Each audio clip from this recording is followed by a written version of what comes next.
Hey guys, Russian Rider here, back with yet another video. This time I'm doing a video review of the new Sena 10C camera. Now, this is a new product from Sena, and they are known for their Bluetooth and telecom devices, so multiple riders could speak to each other and also talk through Bluetooth from your phone, make phone calls, listen to music, stuff like that. And so this is their first product that is a hybrid of both a camera product, taking photos and video, as well as the products that they've offered in the past. And for the price point, it seems awesome if you look at all of the features that they include. Now we're going to take a look at this camera and how it compares to a standard setup for video recording that I typically use. So let's check it out.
When I first saw the Sena 10C show up on Revzilla, I was excited as I was looking for a Bluetooth solution, and finding one that came with the camera built in was really appealing. As many of you know, I use a GoPro camera with an external audio recorder to maximize sound quality. I knew the 10C wouldn't be as high of video and sound quality because my setup costs more money and doesn't include any of the communications hardware, but I was curious to see how well it performs. As you can see, the Sena 10C comes with a lot of impressive features, and I won't be going over all of them. If you want to get more info on this device or to purchase it, check out the first link in the video description. Overall, I'm really impressed with the build quality of the unit. The main unit is made out of durable plastic and is water resistant, so will be fine in the rain. But do note that it's not waterproof. I like that they included a rubber lens cap to keep the lens clean and safe when not recording. This is a huge selling point of the Sena, and I found it very enjoyable to use compared to my regular setup. The installation was easier than I expected, and I love how Sena supplied multiple mounting options.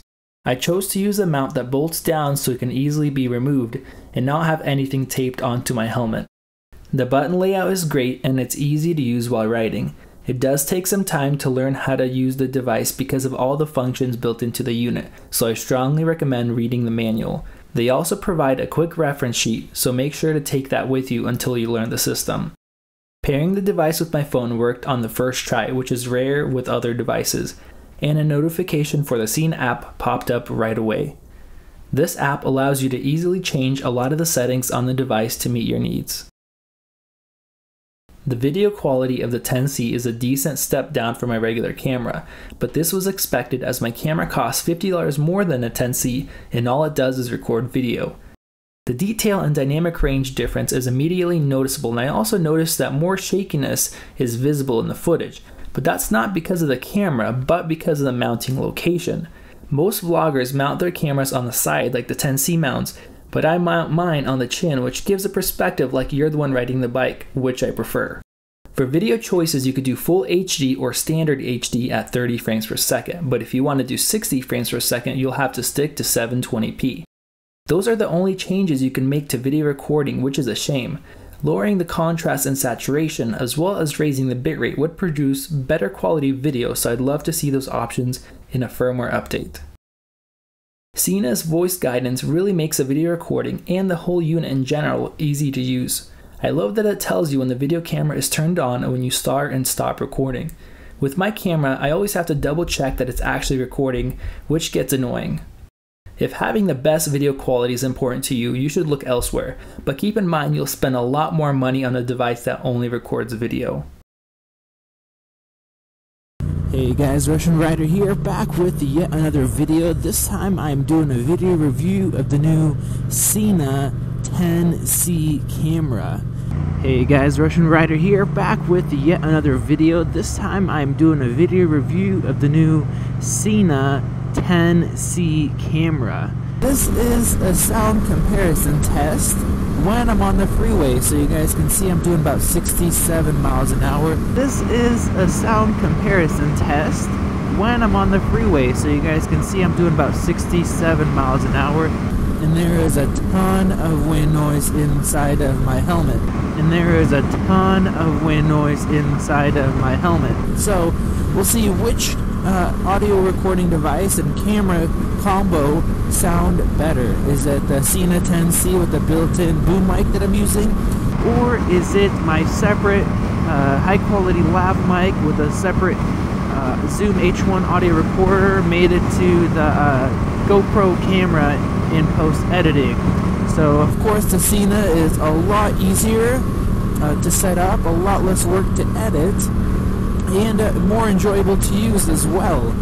But how does the sound quality compare in this really bad environment of being on the freeway with lots of wind noise? Alright guys, so this second test is with my helmet, the front opened up. This is kind of simulating if you have an open, not a full face helmet, but like a half helmet where the front's completely opened up. And I'm riding between 50 and 60 miles per hour, and I am speaking a little bit louder than normal right now because of course I'm getting a ton of wind noise. Now I'm going about between 35-40 miles per hour, and I opened up my modular helmet here to simulate what an open face helmet would sound like.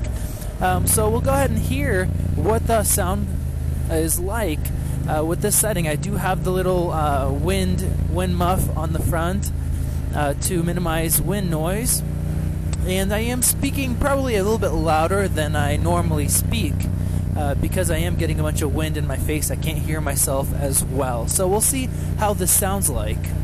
Alright, so now I'm just sitting here still recording. We'll see what the sound quality sounds like when you're not actually moving without any wind noise. I'm probably speaking a little bit softer than I usually would if I'd be riding about 40 miles an hour, because obviously there's no wind noise that I'm trying to compensate for, or my brain's trying to automatically step up my volume of my voice.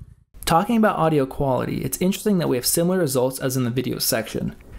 The quality isn't as clear as my usual setup, but not much is. I take time to record audio with a good quality lav to a separate recorder, as even the $500 GoPro paired with an external microphone isn't very good. The 10C's microphone isn't bad. I was even surprised how well it did with my modular helmet open during highway speeds. But the auto input gain can't set the level quite enough, causing the audio to distort. This is also something that may be fixed with the firmware update. I'd love to have a manual auto level adjustment where I could set it to an optimal setting for my configuration. I didn't get a chance to test the intercom, but the system is the same as the regular Sena 10. I did test the Bluetooth calling functionality, and my wife said that I sounded very good on her end. On my end, the quality wasn't very high, but it was clear, which is what's important. Even riding on highway speeds, I can hear her clearly, and it was definitely loud enough. As far as listening to music, which is a great feature of this device, it works really well. You can pause your music and skip to the next song, and the audio quality is decent. I would compare it to about a $20 pair of headphones. I found the best quality setting was setting the audio gain on and having the volume set to about 90%, as going above that started to distort the sound quality and didn't get any louder. So in conclusion, I want to say that the Sena 10C is a great device for the money.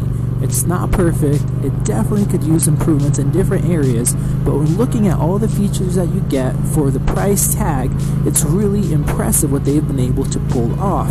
If you're a user that wants the best of the best in different categories that this device offers, I would look elsewhere. But for the majority of users out there that want to record their rides, want to take pictures, do some time lapsing, and also want to be able to use Bluetooth functionality and the intercom system, everything this has to offer, I think it's a really great compromise in the different qualities of each area for the price tag. Overall, I would definitely suggest it if it fits your needs. Thank you guys for watching, and I will see you in the next one.